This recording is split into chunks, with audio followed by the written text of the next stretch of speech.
السلام علیکم ورحمۃ اللہ وبرکاتہ. کیا حال ہے سب کا؟ نحمده ونصلی علی رسولہ الکریم. اما بعد فاعوذ باللہ من الشیطان الرجیم. بسم اللہ الرحمن الرحیم. رب اشرح لی صدری ویسر لی امری واحلل عقدۃ من لسانی یفقہوا قولی. عقبہ بن عامر رضی اللہ عنہ سے روایت ہے کہ رسول اللہ صلی اللہ علیہ وسلم اس حال میں تشریف لائے کہ ہم صفہ میں تھے، مسجد نبوی کے ساتھ ہی جو چبوترا تھا جہاں طالب علم بیٹھا کرتے تھے. آپ نے فرمایا، کیا تم میں سے کوئی یہ پسند کرتا ہے کہ وہ روزانہ صبح بطحان یا عقیق کی وادی کی طرف جائے اور وہاں سے بغیر کسی گناہ اور بغیر کسی قطع رحمی کے 2 بڑے بڑے کوہان والی اونٹنیاں لے آئے؟ ہم نے عرض کیا، اللہ کے رسول، ہم سب اس کو پسند کرتے ہیں. تو آپ نے فرمایا، کیا تم میں سے کوئی صبح مسجد کی طرف نہیں جاتا کہ وہ اللہ عز و جل کی کتاب کی 2 آیتیں خود سیکھے یا ان کی قرات کرے؟ یہ اس کے لیے 2 اونٹنیوں سے بہتر ہے، اور 3 سے بہتر ہے، اور 4 سے بہتر ہے. اس طرح ان آیتوں کی تعداد اونٹنیوں کی تعداد سے بہتر ہے. تو الحمدللہ آپ مسجد آتے ہیں، اللہ کی کتاب سیکھتے ہیں اور کئی آیات سیکھتے ہیں. چونکہ یہ سب کچھ غیب کے پردے میں ہے، ہم نہیں جانتے، لیکن ہمارا ایمان ہے کہ ہم جب یہاں سے اٹھتے ہیں تو انشاءاللہ بہت سی دولت سمیٹ کے واپس جاتے ہیں، خالی ہاتھ نہیں جاتے. تو اللہ سبحانہ وتعالیٰ سے دعا ہے کہ وہ ہماری ایک آیت سیکھنے پر یہ اجر ہمارے لیے لکھ دے. 3 پارہ. اعوذ باللہ من الشیطان الرجیم. بسم اللہ الرحمن الرحیم. تلک الرسل فضلنا بعضهم على بعض منهم من کلم اللہ ورفع بعضهم درجات وآتينا عيسى ابن مريم البينات وأيدناه بروح القدس ولو شاء الله ما اقتتل الذين من بعدهم من بعد ما جاءتهم البينات ولكن اختلفوا فمنهم من آمن ومنهم من كفر ولو شاء الله ما اقتتلوا ولكن الله يفعل ما يريد. شروع کرتی ہوں اللہ کے نام سے جو بے انتہا مہربان نہایت رحم فرمانے والا ہے.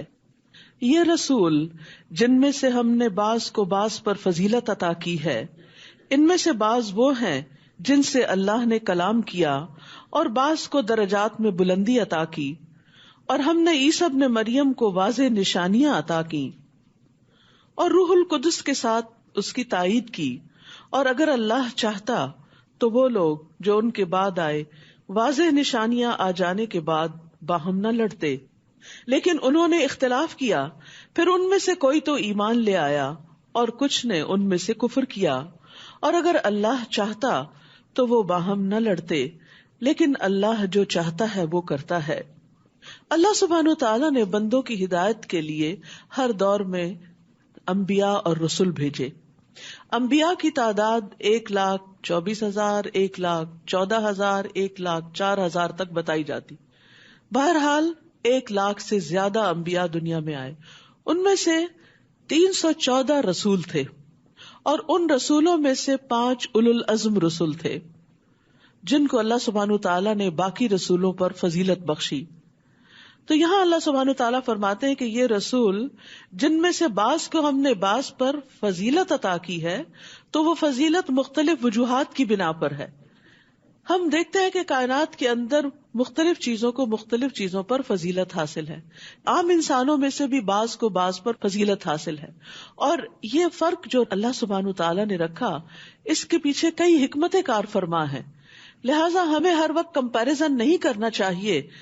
اگر ہم سے کوئی زیادہ فضیلت رکھتا ہے تو اس کی فضیلت کو ایکسپٹ کر لینا چاہیے, اس سے حسد نہیں کرنا چاہیے. اور اگر اللہ نے ہمیں کوئی نعمت عطا کی ہے تو اس پر اس کا شکر ادا کرنا چاہیے. تو یہ فضیلت تو اللہ نے پیغمبروں کے درمیان بھی رکھی. فرمایا ان میں سے بعض وہ ہیں جن سے اللہ نے کلام کیا. اللہ سبحانہ وتعالیٰ نے خود ان سے direct one on one base پر بات چیت کی, جیسے موسیٰ علیہ السلام, جیسے محمد الرسول اللہ صلی اللہ علیہ وسلم سے معراج کے موقع پر اللہ تعالیٰ نے کلام فرمایا, اور بعض کو دیگر طریقوں سے درجات میں بلندی عطا کی. اور ہم نے عیسیٰ ابن مریم کو واضح نشانیاں عطا کی, جیسے وہ مردوں کو زندہ کر دیا کرتے تھے اور کوڑی اور برس والے کو اچھا تندرست کر دیا کرتے تھے بِإِذْنِ اللہ. پرندے کی شکل بنا کر اس میں پھونک مارتے تو وہ اڑنے لگتا تھا.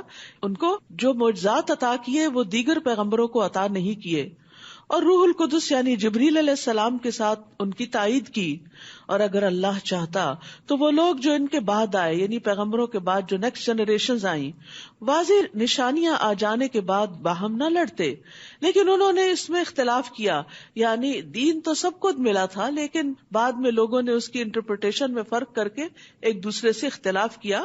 تو ان میں سے کوئی تو ایمان لایا اور کچھ نے ان میں سے کفر کیا. اور اگر اللہ چاہتا تو وہ باہم نہ لڑتے, یعنی بعض اوقات اختلاف اس حد تک آگے بڑھا کہ ایک دوسرے کو مارنے بھی لگے. لیکن اللہ جو چاہتا ہے کرتا ہے کہ لوگوں کو رخصت دیتا ہے کہ وہ اپنی آزادی کو استعمال کرے. تو بعض لوگ اس آزادی کو اچھی طرح استعمال کرتے ہیں اور بعض لوگ اس آزادی کو غلط طریقے سے استعمال کر کے اللہ کی پسند کے خلاف کام کرتے ہیں. پھر اس کے بعد ایمان والوں سے خطاب ہے, یا ایھا الذین آمنوا انفقوا مما رزقناکم من قبل ان یأتی یوم لا بیع فیہ ولا خلۃ ولا شفاعۃ والکافرون هم الظالمون. اے لوگو جو ایمان لائے ہو, خرچ کرو اس رزق میں سے جو ہم نے تمہیں دیا ہے, ہمارے دیے ہوئے میں سے آگے دیا کرو, اس سے پہلے کہ وہ دن آ جائے, یعنی قیامت کا دن, جس میں نہ کوئی خرید و فروخت ہوگی اور نہ کوئی دوستی اور نہ کوئی سفارش کام آئے گی, اور کافر لوگ ہی دراصل ظالم ہیں, یعنی جو اللہ کو مانتے نہیں, اللہ کا حق نہیں دیتے, وہ اپنے آپ پر ظلم کرتے ہیں. یہ نہیں فرمایا کہ ظالم جو ہوتے ہیں وہ کافر ہوتے ہیں, بلکہ فرمایا جو کفر کرتے ہیں وہ ظلم کرتے ہیں. پھر آیت الکرسی ہے جو قرآن مجید کی سب سے عظیم آیت ہے, شیاطین سے حفاظت کرنے والی آیت ہے, جنت میں لے جانے والی آیت ہے. رسول اللہ صلی اللہ علیہ وسلم نے فرمایا, جو شخص ہر فرض نماز کے بعد آیت الکرسی پڑھے اس کو موت کے علاوہ کوئی چیز جنت میں جانے سے نہیں روک سکتی. تو اپنے ایکشن پوائنٹس میں لکھ لیجئے کہ ہم نے ہر فرض نماز کے بعد آیت الکرسی لازماً پڑھنی ہے. اللہ لا الہ الا هو الحی القیوم لا تأخذه سنة ولا نوم له ما في السماوات وما في الأرض من ذا الذي يشفع عنده إلا بإذنه يعلم ما بين أيديهم وما خلفهم ولا يحيطون بشيء من علمه إلا بما شاء وسع كرسيه السماوات والأرض ولا يؤوده حفظهما وهو العلي العظيم. اللہ نہیں کوئی الہ برحق مگر وہی, زندہ ہے, سب کو قائم رکھنے والا ہے, نہ اسے اونگ آتی ہے اور نہ نیند. آسمانوں اور زمین میں جو کچھ ہے اسی کا ہے, اصل مالک وہی ہے. کون ہے جو اس کے اذن کے بغیر اس کے ہاں سفارش کر سکے؟ وہ جانتا ہے جو ان کے سامنے ہے اور جو ان کے پیچھے ہے, اور وہ اس کے علم میں سے کسی چیز کا احاطہ نہیں کر سکتے مگر جتنا وہ چاہے. اس کی کرسی نے آسمانوں اور زمین کو گھیر رکھا ہے اور ان دونوں کی حفاظت اس کو نہیں تھکاتی, اور وہ بلند تر ہے, بہت بڑا ہے. یہ آیت جو ہے اس میں اللہ سبحانہ تعالیٰ کی 26 صفات کا ذکر ہے. یعنی یہ واحد آیت ہے جس میں سب سے زیادہ اللہ سبحانہ تعالیٰ کی صفات اور اسماء کا ذکر ہے. 5 نام ہیں اور باقی سب صفات ہیں. تو اللہ سبحانہ تعالیٰ ہی حقیقی الہ ہے اور عبادت کے لائق ہے, وہ زندہ ہے، اسے کبھی موت نہیں آئے گی، وہ ہمیشہ سے ہے، ہمیشہ رہے گا. اس کے برعکس ہم انسان، اگر ہمیں کھانا نہ ملے تو ہم مر جائیں، اگر ہمیں زیادہ سردی لگ جائے تو ہم مر جائیں، زیادہ گرمی لگ جائے تو مر جائیں، بیمار ہو جائیں تو مر جائیں، اور مرنا تو بالآخر ہے ہی اگر ان میں سے کوئی سبب بھی نہ بنے. اور اسی طرح باقی تمام مخلوقات، کل من علیہا فان، ہر ایک کو فنا ہے، لیکن اللہ سبحانہ تعالیٰ کو فنا نہیں ہے، وہ ہمیشہ سے زندہ ہے، زندہ رہے گا، سب کو قائم رکھنے والا ہے. نہ صرف یہ کہ زندہ، بلکہ سب کی زندگی اس کے دم سے قائم ہے. اور اس لیے بھی کہ اسے نیند نہیں آتی، اسے اونگ بھی نہیں آتی، کیونکہ اگر وہ سو جائے تو جن چیزوں کو اس نے تھام کے رکھا ہوا ہے پھر ان میں سے تو کچھ بھی باقی نہ رہے. یعنی ہم سب کی زندگی اس بات کی دلیل ہے کہ ہمیں پیدا کرنے والا جاگتا رہتا ہے اور ہماری حفاظت کرتا ہے. آسمانوں اور زمین میں جو کچھ ہے اسی کی ملکیت ہے، کوئی اس کے اذن کے بغیر سفارش نہیں کر سکتا، لہٰذا اس کو ہر دم راضی رکھنے کی کوشش کرنی چاہیے. اس کا علم اتنا زیادہ ہے کہ وہ ہمارے مستقبل اور ماضی ہر چیز سے واقف ہے. یا یہ کہ ہمارے آگے کون ہے اور پیچھے کون، کیا اس وقت پتا ہے آپ کو آپ کے آگے کون سے فرشتے ہیں، اور کیا آپ کو پتا ہے آپ کے پیچھے اس وقت کون سے شیاطین ہیں، اور آپ کے آس پاس کون سی مخلوق گھوم رہی ہے؟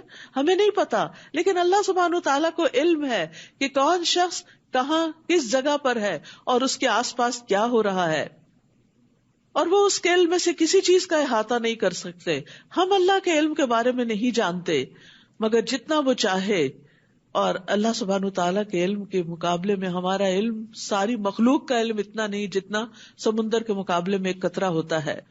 اس کی کرسی نے آسمانوں اور زمین کو گھیر رکھا ہے، اور ان دونوں کی حفاظت، آسمان و زمین کی حفاظت اس کو نہیں تھکاتی، اور وہ بلند تر ہے، بہت بڑا ہے.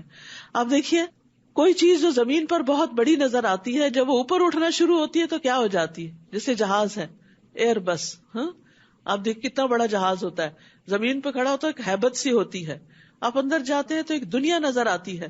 لیکن جب وہ جہاز فضا میں جاتا ہے تو کتنا سا نظر آتا ہے، خاص طور پر جو اونچی فلائٹ پہ ہوتے ہیں تو بالکل ایک چھوٹا سا نقطہ آپ کو فضا میں سے گزرتا ہوا نظر آتا ہے. لیکن اللہ سبحانہ تعالیٰ بلند بھی اور عظیم بھی ہے، وہ بڑا بھی ہے، یعنی بلندی اس کی عظمت کو کم نہیں کرتی، تو وہ ہر اعتبار سے بہت بڑا ہے. پھر فرمایا لا اکراہ فی الدین، دین کے بارے میں کوئی جبر نہیں، کوئی کسی کو زبردستی مسلمان نہیں کرے گا اور نہ ہی زبردستی اسلام کے اندر داخل کرے گا، کیونکہ اگر کر بھی لیا تو وہ کس کام کا، وہ تو آ کر کچھ عمل بھی نہیں کرے گا، الٹا بگاڑ اور فساد ہی پیدا کرے گا.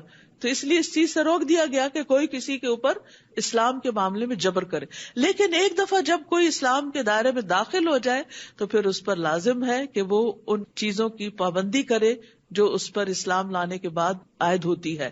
بالکل اسی طرح جیسے آپ کسی بڑی آرگنائزیشن کے دفتر کے پاس سے گزرے، آپ پہ کوئی پابندی نہیں جو اندر والوں پہ ہے، لیکن اگر آپ اس کا حصہ بن گئے تو پھر آپ کو کچھ پابندیوں کا سامنا کرنا ہوگا. یہ بالکل لاجیکل سی بات ہے.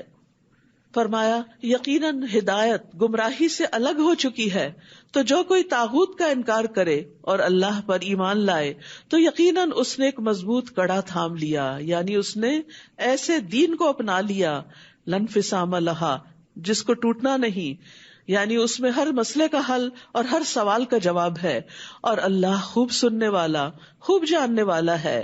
اللہ ولی الذین آمنوا یخرجہم من الظلمات الی النور، اللہ ان لوگوں کا دوست ہے جو ایمان لائے. سبحان اللہ، یہ ایمان کا سب سے بڑا انعام ہے کہ اللہ کی دوستی نصیب ہوتی ہے، اللہ کا ساتھ نصیب ہوتا ہے. وہ انہیں اندھیروں سے نور کی طرف نکال لاتا ہے، یعنی ان کا معاون و مددگار ہے، ان سے محبت کرتا ہے، اپنے علاوہ کسی اور کے ان کو حوالے نہیں کرتا، ان کی ہدایت کا ذمہ دار ہے، اور پھر یہ کہ انہیں روشنی عطا کرتا ہے، کفر سے نکال کر اسلام کی طرف لانے کے بعد علم کی طرف لاتا ہے، یعنی جہالت کے اندھیروں سے نکال کر علم کی روشنی کی طرف لاتا ہے. اور وہ جنہوں نے کفر اختیار کیا ان کے دوست طاغوت ہیں، یعنی شیاطین ہیں، جو انہیں نور سے اندھیروں کی طرف نکال لے جاتے ہیں، غلط راہیں اور غلط کام سجھاتے ہیں. یہی لوگ آگ کے ساتھی ہیں جو اس میں ہمیشہ رہنے والے ہیں. یہ سب سے بڑی تکلیف دہ اور نقصان دہ بات ہے کہ انسان کا انجام اتنا بھیانک ہو. پھر اس بات کے پروف میں کہ اللہ کس طرح ایمان والوں کا دوست ہے کچھ واقعات بیان کیے گئے. الم تر الی الذی حاج ابراہیم فی ربہ ان آتاہ اللہ الملک، کیا آپ نے اس شخص کی طرف نہیں دیکھا جس نے ابراہیم علیہ السلام سے اس کے رب کے بارے میں جھگڑا کیا اس بنا پر کہ اللہ نے اسے بادشاہت عطا کر رکھی تھی. کہا جاتا ہے کہ نمرود بادشاہ کی طرف اشارہ ہے یہاں. جب ابراہیم نے اس سے کہا میرا رب وہ ہے جو زندگی دیتا ہے اور موت دیتا ہے، ابتدا اور انتہا کی بات کر دی گئی، زبردست دلیل دی. اس نے کہا میں زندگی دیتا ہوں اور میں موت دیتا ہوں. 2 قیدیوں کو بلایا، ایک کو چھوڑ دیا، ایک کو مار ڈالا. کہا دیکھا میں نے مار دیا. ابراہیم علیہ السلام نے کہا ایسا ہے تو بے شک اللہ سورج کو مشرق کی طرف سے لاتا ہے، تم اس کو مغرب کی طرف سے لے آؤ، تم اپنی طاقت دکھا دو اگر تم ہی الہ ہو. تو اس پر وہ شخص جو کفر اختیار کیے ہوئے تھا ہکا بکا رہ گیا، لیکن بات نہ مانی، اس نے حق کو تسلیم نہ کیا. کیوں؟ واللہ لا یہدی القوم الظالمین، اور اللہ ظالم لوگوں کو ہدایت نہیں دیتا. کون ہے یہ ظالم؟ جو حق کو پہچان لیتے ہیں، جان لیتے ہیں، لیکن مان کے نہیں دیتے. او کالذی مر علی قریۃ وہی خاویۃ علی عروشها، یا اسی طرح اس شخص کی طرف نہیں دیکھا جو ایک بستی پر سے گزرا جو اپنی چھتوں پر گری پڑی تھی، یعنی تباہ حال بستی تھی، اس کے پاس سے گزر رہا تھا. کہنے لگا اللہ اس بستی کو اس کی بربادی کے بعد کس طرح زندہ کرے گا، یہ سارا شہر دوبارہ کیسے اٹھے گا، یعنی موت کے بعد دوبارہ کی زندگی کیسے ہوگی، دنیا کے بعد آخرت کیسے ہوگی. اس کے دل میں کچھ شکوک و شبہات نے جنم لیا. تو اللہ نے اسے بھی 100 سال تک مارے رکھا، پھر اسے زندہ اٹھا کھڑا کیا اور پوچھا تم کتنا عرصہ یہاں ٹھہرے؟ اس نے کہا 1 دن یا اس کا کچھ حصہ ٹھہرا ہوگا. فرمایا نہیں، بلکہ تم تو 100 سال ٹھہرے ہو. تو تم اپنے کھانے اور پینے کی طرف دیکھو جو ابھی تک باسی نہیں ہوا، اور اپنے گدھے کی طرف بھی دیکھو. یہ اس لیے کیا تاکہ ہم تمہیں لوگوں کے لیے ایک نشانی بنا دیں. یعنی 100 سال بعد کوئی کسی سوسائٹی کے اندر زندہ ہو تو ان کے لیے کتنا بڑا عجوبہ ہوگا، اور وہ نشانی ہی بن جائے گا نا کہ اللہ نے اس کو مرنے کے بعد دوبارہ اٹھا کھڑا کیا دنیا میں ہی. تو ایسے ہی اللہ قیامت کے دن بھی اٹھائے گا. اور اپنے مردہ بوسیدہ گدھے کی ہڈیوں کی طرف دیکھو، ہم کس طرح انہیں اٹھا کر جوڑتے ہیں، پھر انہیں گوشت پہناتے ہیں. تو جب اس کے لیے یہ کرشمہ ظاہر ہو گیا تو کہنے لگا میں جان گیا، یعنی گویا میں مان گیا کہ بے شک اللہ ہر چیز پر خوب قدرت رکھتا ہے. نمرود کو اللہ نے ہدایت نہیں دی. اس شخص کے اندر بھی ڈاؤٹس تھے، لیکن یہ حق کی تلاش میں تھا، اسی لیے اس کے ذہن میں سوال اٹھ رہے تھے. کچھ لوگ سچائی کی تلاش میں ہوتے ہیں، ان کے ذہن میں بہت سی کنفیوژن ہوتی ہیں، سوال ہوتے ہیں. اللہ سبحانہ وتعالیٰ ان کی رہنمائی کا انتظام کر دیتا ہے، ان کو کسی ایسے شخص سے ملوا دیتا ہے، ایسا واقعہ یا حادثہ زندگی میں گزر جاتا ہے کہ جس کی بنا پر انہیں حقیقت سمجھ میں آ جاتی ہے. قال اعلم ان اللہ علی کل شیء قدیر، کہنے لگا میں جان گیا، مجھے معلوم ہو گیا اس واقعے سے کہ بے شک اللہ ہر چیز پر خوب قدرت رکھتا ہے، وہ مرنے کے بعد دوبارہ زندگی بخش سکتا ہے. وَإِذْ قَالَ إِبْرَاهِيمُ رَبِّ أَرِنِي كَيْفَ تُحْيِي الْمَوْتَى، اور وہ وقت بھی یاد کرو جب ابراہیم علیہ السلام نے کہا اے میرے رب مجھے دکھا تو مردوں کو کس طرح زندہ کرے گا. فرمایا کیا بھلا تم ایمان نہیں رکھتے؟ اس نے کہا کیوں نہیں، لیکن یہ سوال اس لیے کر رہا ہوں تاکہ میرا دل مطمئن ہو جائے. پہلا شخص نمرود کافر تھا، دوسرا بین تھا، یہاں تیسرا ایمان کے اعلیٰ ترین درجے پر تھا، لیکن اس کے باوجود بھی دل کو ایک اور طرح کا قرار اور راحت چاہیے ہوتی ہے جو ابراہیم علیہ السلام جیسے ایمان لانے کے بعد بھی انسان کے اندر کی ضرورت ہوتی ہے. کہا تم مختلف پرندوں میں سے 4 لے لو، پھر انہیں اپنے سے مانوس کر لو، پھر ان کو ذبح کر کے ان کے ٹکڑوں میں سے ہر پہاڑ پر ایک حصہ رکھ دو، پھر انہیں بلاؤ، وہ سب تمہارے پاس اڑتے ہوئے آ جائیں گے، اور جان لو کہ بے شک اللہ بہت زبردست ہے، خوب حکمت والا ہے. تو یقین کے 3 درجات ہوتے ہیں، علم یقین، عین یقین، حق الیقین، اور یہ سب قرآن کی سورۃ التکاثر میں موجود ہیں. یقین جو ہے یہ پورا ایمان ہے اور ایمان کا اعلیٰ ترین درجہ ہے، اسی لیے وَبِالْآخِرَةِ هُمْ يُوقِنُونَ، آخرت پر وہ یقین رکھتے ہیں. ابراہیم علیہ السلام نے مردوں کو زندہ کرنے کے بارے میں شک نہیں کیا تھا، لیکن وہ اس بارے میں اپنی پوری تسلی چاہتے تھے، قرار چاہتے تھے. اس کے بعد اللہ سبحانہ تعالیٰ کچھ احکامات دیتے ہیں اور ہمیں کچھ کرنے کے کام بتا رہے ہیں کہ ایمان لانے کے بعد کیا کرو. ایمان لانے کے بعد اگرچہ نماز، روزہ، حج، زکوٰۃ سب کچھ بہت اچھا ہے، لیکن صدقہ کرنا اعلیٰ ترین درجے کی نیکی. صدقہ کا لفظ صدق سے ہے، سچائی سے ہے. تو صدقہ انسان کی سچائی کی دلیل ہوتا ہے کہ وہ کسی بھی کاز کو، کسی بھی مشن کو کتنا درست سمجھتا ہے اور اس کے لیے کتنی قربانی کر سکتا ہے.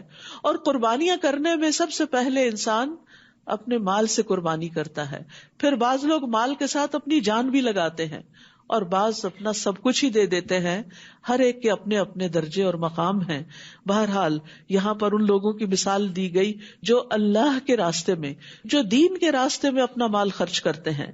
فرمایا مثل الذین ينفقون اموالهم فی سبیل اللہ، ان لوگوں کی مثال جو اپنا مال اللہ کے راستے میں خرچ کرتے ہیں، کمثل حبۃ، ایک دانے کی مثال کی طرح ہے، انبتت 7 سنابل، جس نے 7 بالیاں اگائیں، یعنی ایک بیج بویا گیا جس سے 7 شاخیں نکلی، ہر بالی میں 100 دانے ہیں، یعنی ہر شاخ کے اوپر جا کر ایک بھٹا لگا جس میں 100 دانے بنے. اور اللہ جس کے لیے چاہتا ہے اور بھی زیادہ بڑھا دیتا ہے، اور اللہ وسعت والا، خوب جاننے والا ہے. رسول اللہ صلی اللہ علیہ وسلم نے فرمایا، جس نے اللہ کی راہ میں خرچ کیا، اللہ کی راہ میں کوئی چیز دی، اس کے لیے اس کا 700 گنا لکھا جاتا ہے. ایک صدقہ ہوتا ہے جیسے کسی مسکین کو کھلانا، ایک صدقہ ہوتا ہے کسی فقیر پر خرچ کرنا، کسی کو کھانا دینا، کسی کو کپڑا دینا. یہ سب بھی صدقات میں شمار ہوتے ہیں اور بہت بڑے اجر کا باعث ہوتے ہیں. صدقہ انسان کے لیے پروٹیکشن کا باعث ہوتا ہے. ایک ہوتا ہے اللہ کے راستے میں، یعنی دین کی سربلندی کے لیے، دین کی بقا کے لیے، دین کو ڈیفینڈ کرنے کے لیے، دین کو پروموٹ کرنے کے لیے، دین کو آگے بڑھانے کے لیے، اللہ کا نام بلند کرنے کے لیے خرچ کرنا، تاکہ سب لوگ اللہ کے دین کی طرف آ جائیں. یہ صدقہ باقی تمام صدقات کے مقابلے میں ایسے ہی بلندی رکھتا ہے جیسے خود اللہ سبحانہ وتعالیٰ کو ہر چیز پر بلندی حاصل ہے. یہ صدقہ افضل ترین صدقہ ہے کہ جس میں انسان دین کی ترقی کے لیے خرچ کرتا ہے. اور دین کی ترقی کس سے ہوتی ہے؟ سب سے پہلا سٹیپ کیا ہوتا ہے؟ علم کا سیکھنا اور سکھانا. لہٰذا ایسے ادارے بنانا. اب مثال کے طور پر آپ سیکھنے کے لیے آ رہے ہیں، آپ آتے ہوئے کچھ مال خرچ کرتے ہیں، کچھ لوگ اپنا مال خرچ کر رہے ہیں، کچھ پر دوسرے لوگ خرچ کر رہے ہیں تاکہ لوگ دین سیکھنے کے لیے آ سکیں. کسی نے کرسیوں کا بندوبست کیا، کسی نے لائٹس کا انتظام کیا، کسی نے کارپیٹس کا انتظام کیا، کسی نے یہ بینچز رکھے، کسی نے کسی طرح اپنا ہاتھ بٹایا، حتیٰ کہ شو ریکس اور پھر پارکنگ لاٹ اور یہ تمام کے تمام انتظامات کس ایک مقصد کے لیے؟ کسی انسان کی پروموشن کے لیے نہیں ہے، کسی پروڈکٹ کی پروموشن کے لیے نہیں ہے. یہ اللہ کے دین کی بقا کے لیے، اس کو پھیلانے کے لیے، اپنے بچوں کی جنریشنز کے ایمان کی حفاظت کے لیے. کیونکہ ایمان کی حفاظت علم کے ساتھ ہوتی ہے. کیونکہ فَاعْلَمْ أَنَّهُ لَا إِلَهَ إِلَّا هُوَ، جان لو، علم حاصل کرو کہ اللہ کے سوا کوئی الہ نہیں. لہٰذا ایسی جگہوں پر خرچ کرنا، ایسے طالب علموں پر خرچ کرنا کہ جن کے ماں باپ ان کو نہیں پڑھا سکتے. اب بھی اس وقت الہدا میں ایسے بچے ہیں کہ جن کے والدین ان کی فیس نہیں ادا کر سکتے کہ وہ حفظ کر سکیں یا وہ تعلیم حاصل کر سکیں. ایسے بچوں کو اسپانسر کرنا، یا پھر ایسی کتابیں چھاپنا یا ایسی کتابیں بانٹنا کہ جس سے لوگ سیکھ سکیں، یا جو لوگ تعلیم القرآن یعنی قرآن کو سیکھنے، سمجھنے، تفسیر پڑھنے، اس کو ڈیٹیل کے ساتھ جاننے، اس سب کا کام کر رہے ہیں، تو جو سکھا رہے ہیں ان پہ خرچ کرنا، جو سیکھ رہے ہیں ان پہ خرچ کرنا، جو بچے آنے کے لیے اپنی ٹرانسپورٹ کا انتظام نہیں کر سکتے ان پہ خرچ کرنا، یہ افضل ترین صدقات میں سے. کیوں اس کو 700 گنا کیوں کہا گیا؟ کیونکہ جب ایک بچہ پڑھتا ہے وہ آگے 100 کو پڑھاتا ہے. اگر 100 کو نہ بھی پڑھائے وہ اپنے بچوں کو پڑھاتا ہے، اس کے بچے اپنے بچوں کو، اس کے بچے اپنے بچوں کو. اور بعض اس میں سے بہت ہی اعلیٰ درجے کی تعلیم حاصل کر کے ہزاروں لاکھوں کی ہدایت کا سبب بنتے ہیں. تو جس نے ان پہ خرچ کیا وہ جہاں جہاں جو کچھ بھی کریں گے ان سب میں ان کا حصہ ہوگا. ہم دنیا سے چلے بھی جائیں گے تب بھی اس کاز کو جب تک سپورٹ ملتی رہے گی اس میں حصہ شامل رہے گا. لہذا ایسا صدقہ اللہ کے ہاں خاص پرورش پاتا ہے. اور جیسی چیز انسان خرچ کرتا ہے ویسی ہی قیامت کے دن 700 گنا ہو کر ملے گی. ابو مسعود رضی اللہ عنہ سے مروی ہے کہ ایک آدمی نے اللہ کے راستے میں ایک اونٹنی صدقہ کی جس کی ناک میں نکیل بھی پڑی ہوئی تھی، یعنی فی سبیل اللہ جہاد کے لیے دی اس نے. تو رسول اللہ صلی اللہ علیہ وسلم نے فرمایا قیامت کے دن یہ شخص 700 اونٹنیاں لے کر آئے گا جن کی ناک میں نکیل پڑی ہوگی، یعنی اس کو 700 اونٹنیاں دی جائیں گی.